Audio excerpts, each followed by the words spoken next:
Hey, this is Lewis from Breakdance, and in this video, I'll show you how to use the advanced field options when building a form. So here I have a form builder, here are my fields, here's a field called My Field, and let's take a look at the advanced options by opening the advanced pop-out. So the first option you're going to see is ID. Every form field needs an ID, and this ID needs to be unique for each field in the form. Breakdance will auto-generate an ID, but you can customize it. For example, I might want to call this my_field.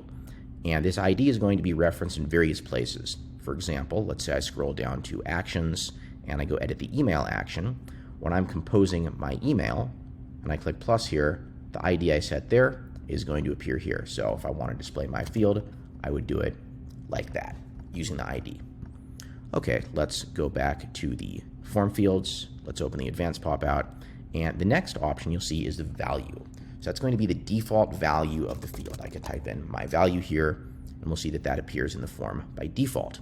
I could also set this dynamically. For example, maybe I wanted to set field to the user name or the user email address. I could set it dynamically just like that. The next option is a placeholder. A placeholder could be like,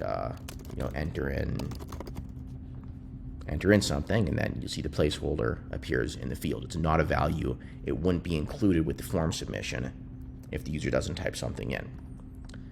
The next option is to make the field required. This is not going to allow the form to be submitted unless the field is filled out properly.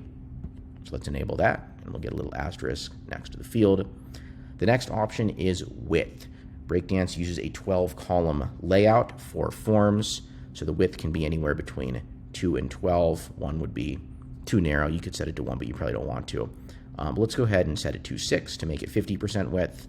And then let's add another field. And let's go to advanced, and we'll set the width of that one to 6 as well. And there we go. We now have 2 fields stacked horizontally side by side. Let's delete that other field.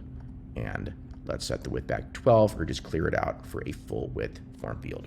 The next option is conditional. This will allow the field to be displayed only based on the value of another field. I will be covering the details of this in another video. Okay, that is how to use the advanced form field options in Breakdance.